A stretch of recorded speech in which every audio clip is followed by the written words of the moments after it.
आप दाऊद इब्राहिम को जानते हैं, वही दाऊद जिसका नाम सुनते ही 90 के दशक की मुंबई कांप जाती थी।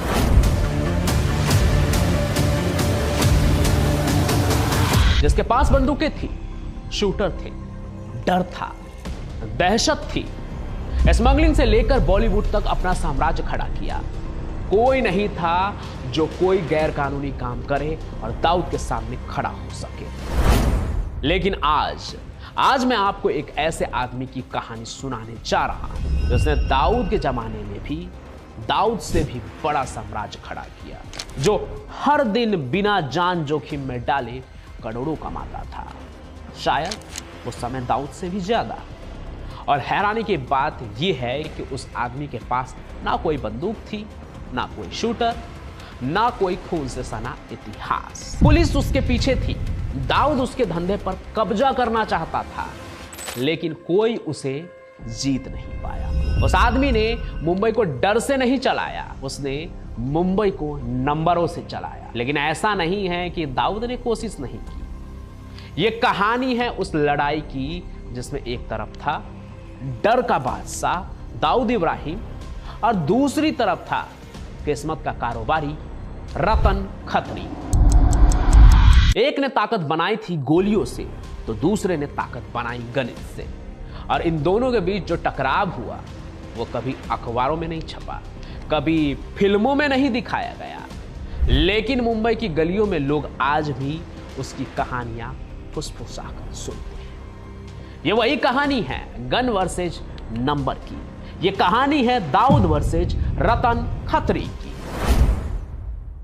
आज की मुंबई को देखिए, ऊंची इमारतें, मेट्रो, मोबाइल, इंटरनेट, एप्स, समुंदर पर बनी सीलिंग और चमक दमक। आज के मेरे जैसे लोग शायद कल्पना भी नहीं कर सकते हैं कि 1960 और 70 के दशक की मुंबई कैसी थी। तब की मुंबई एक महानगर तो थी, लेकिन वो शहर था मेहनतकश लोगों का। मिल मजदूर सुबह अंधेरे में निकलते थे और रात को टूटे बदन के साथ लौटते थे। टैक्सी ड्राइवर दिन भर सड़कों पर भटकते थे। झुग्गियों में रहने वाले लोग वहां की पतली गली में सांसें लेते थे। लेकिन सपनों का शहर तो मुंबई तब भी था।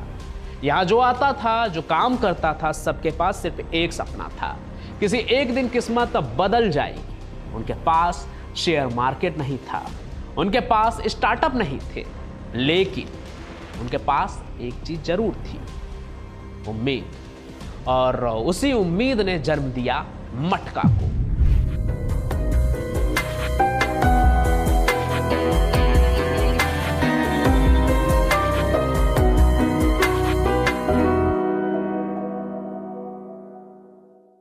एक ऐसा कारोबार जो था तो गैर कानूनी, लेकिन हजारों लाखों लोग इससे जुड़े थे। कुछ लोग इसमें काम करते थे और बाकी किस्मत बदलने की उम्मीद की वजह से मटका से जुड़े थे। आपने जरूर सनी देओल की घायल जैसी फिल्म, अनिल कपूर और माधुरी की तेजाब जैसी किसी फिल्म या उस जमाने की किसी फिल्म में मटका का नाम तो जरूर सुना होगा। लेकिन आज अगर मैं आपसे पूछूं मटका क्या था, तो शायद आपको पता ही ना हो, या आप कहेंगे कि जुआ जैसा कुछ होता था। लेकिन उस जमाने में मटका सिर्फ जुआ नहीं था, वो गरीब आदमी का शेयर मार्केट था, वो मजदूर का सपना था, वो टैक्सी ड्राइवर का आखिरी दांव था। मटका एक नंबर गेम था, एक ऐसा नंबर गेम जिसमें खेलने वाला 0 से लेकर 99 तक नंबर चुन सकता था। शाम को एक मटके में इन 100 में से कोई एक पर्ची निकल जाती थी, जो कि उस दिन का रिजल्ट होता था। मटका खेलने वाले ने जो नंबर लगाया और अगर वही नंबर रिजल्ट में निकला तो छोटी सी रकम बड़ी बन जाती थी। आपकी लगाई रकम का कई गुना आपको वापस मिलता था। मान लीजिए आपने 10 रुपये लगाए और आपका नंबर निकल गया तो आपको 900 रुपये मिलते हैं। 10 का 900।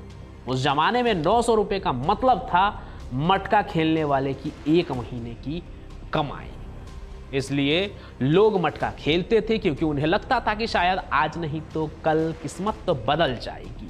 हर शाम मुंबई की रफ्तार रुक जाती थी, चाय की दुकानों पर भीड़ लगती थी, पान की दुकानों पर खामोशी होती थी। लोग सिर्फ एक आवाज का इंतजार करते थे। आज का मटका नंबर है 10। इसी सिस्टम में आया एक आदमी जिसने मटका को गली के खेल से निकालकर एक साम्राज्य बना दिया। उस आदमी का नाम था रतन खत्री। वो गैंगस्टर नहीं था, वो मर्डर नहीं था, वो स्मगलर भी नहीं था, वो एक बिजनेसमैन था। उसने मटका को नियमों में बांधा, उसने टाइम फिक्स किया, उसने चीटिंग खत्म की और खेलने वालों में उसने भरोसा पैदा किया। यानी कि कुल मिलाकर उसने दिखाया कि एक फेयर गेम होगा और आप पे जीतने की चांसेस तो है। लोग कहते थे कि अगर रतन खत्री का मटका है तो नंबर झूठा नहीं होगा। धीरे धीरे उसका नेटवर्क पूरे मुंबई में फैल गया। वर्ली से लेकर कल्याण तक, यानी कि साउथ मुंबई से लेकर सबर्ब्स तक हजारों बुकियों की लाइन लग गई। लाखों लोग रोज दांव लगाने लगे। उनके पास बंदूक नहीं थी, लेकिन उनके पास सिस्टम था और यही सिस्टम उसे ताकतवर बनाता गया। उसी वक्त मुंबई की दूसरी दुनिया में एक और साम्राज्य बन रहा था। एक ऐसा साम्राज्य जो डर से चलता था, एक ऐसा साम्राज्य जो गोली से चलता था। उस आदमी का नाम था दाऊद इब्राहिम। तब तक मुंबई के पुराने तीनों डॉन हाजी मस्तान वर्दा, यानी कि वरदराजन मुदलियार और पठान करीम लाला का साम्राज्य सिमट रहा था और दाऊद का सूरज चढ़ रहा था। तो दाऊद का रास्ता इन तीनों से अलग था और उससे भी बड़ी बात कि दाऊद का रास्ता रतन खत्री से भी अलग था। दाऊद स्मगलिंग से आया, एक्सटॉर्शन से बड़ा हुआ और लोगों के डर की खामोशी से ताकतवर बना। जहां रतन खत्री भरोसे से कमाता था, वहां दाऊद डर से। जहां रतन खत्री नंबरों का राजा था, वहां दाऊद जान का मालिक बन बैठा था। और फिर एक दिन दाऊद की नजर मटका पर पड़ी। दाऊद ने देखा कि हर दिन मटका से करोड़ों निकल रहे हैं। ना स्मगलिंग, ना रिस्क, ना पुलिस की गोली, ना समुंदर पार करने की जरूरत, सिर्फ एक नंबर और पैसा ही पैसा। उसे पहली बार एहसास हुआ कि शायद असली ताकत बंदूक में नहीं, सिस्टम में है। उसने सोचा अगर मटका मेरे हाथ आ गया तो मुंबई पूरी तरह से मेरे हाथों में आ जाएगी। यहीं से शुरू हुई एक खामोशी वाली जंग। ना कोई गोली चली, ना कोई लाश गिरी, लेकिन दांव बहुत बड़ा था। यह कोई फिल्मी जंग नहीं थी, यह चुपचाप लड़े जाने वाली लड़ाई थी। दाऊद अपने लोगों के जरिए मटका के इलाकों में घुसने लगा। कुछ बुकियों को डराया, कुछ को लालच दिया गया, कुछ को कहा गया अब ऊपर से आदेश आएगा। और उधर रतन खत्री चुप रहा। वो जानता था कि अगर उसने बंदूक उठाई या लड़ने भिड़ने गया तो उसका पूरा सिस्टम टूट जाएगा। इसलिए उसने लड़ाई नहीं की, उसने बचाव किया। उसने अपना नेटवर्क बदल दिया, उसने भरोसेमंद लोगों को आगे किया, उसने खुद को पीछे रखा। वो जानता था कि उसकी ताकत डर नहीं, विश्वास है। लेकिन अपना धंधा, अपना कारोबार तो उसे बचाना था। अब आप सोच रहे होंगे कि दाऊद ने गोली चलवाई होगी और कब्जा कर लिया होगा उसके धंधे पर। जी नहीं, ऐसा कुछ भी नहीं हुआ। दाऊद ने गोली नहीं चलवाई। क्यों? क्योंकि अगर मटका बंद होता तो पैसा बंद हो जाता और सब कुछ तो पैसे के लिए हो रहा था। और अगर पैसा बंद होता तो फिर इस धंधे को लेने और अंडरवर्ल्ड की कमाई बढ़ाने का प्लान जो था वो पूरा फेल हो जाता। इसलिए समझौता हुआ। रतन खत्री ने हफ्ता देना शुरू किया और शराफत से देता रहा, न्यूट्रल बना रहा, सब कुछ गैंगवार से दूर रहा और दाऊद ने मटका को चलाने दिया। लेकिन ये दोस्ती नहीं थी, ये मजबूरी थी। एक ऐसा रिश्ता जिसमें दोनों जानते थे कि अगर एक गिरेगा तो दूसरा भी कमजोर हो जाएगा।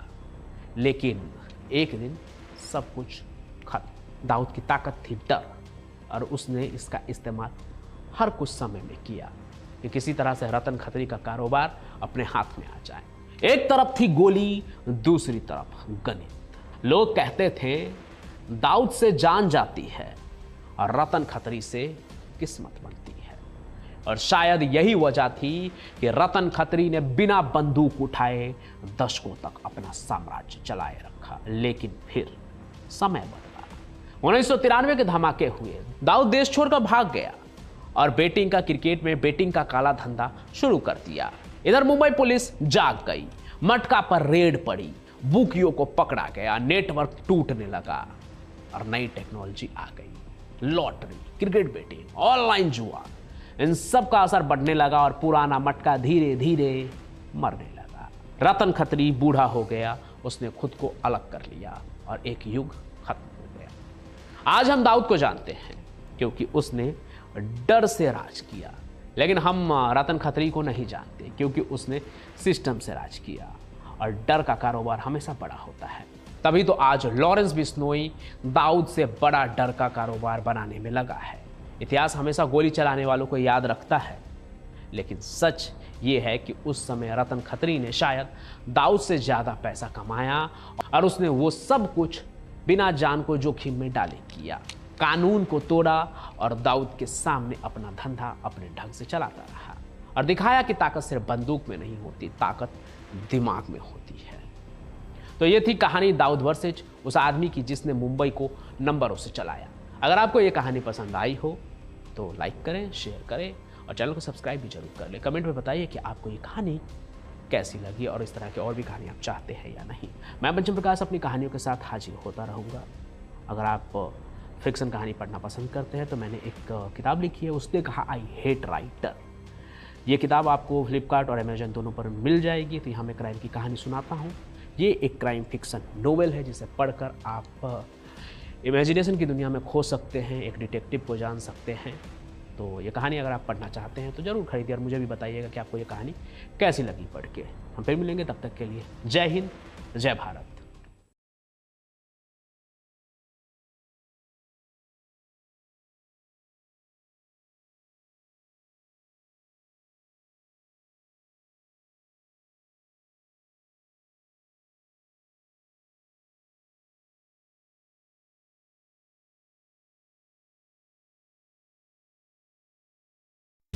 आप सुन रहे थे let's mind more than radio.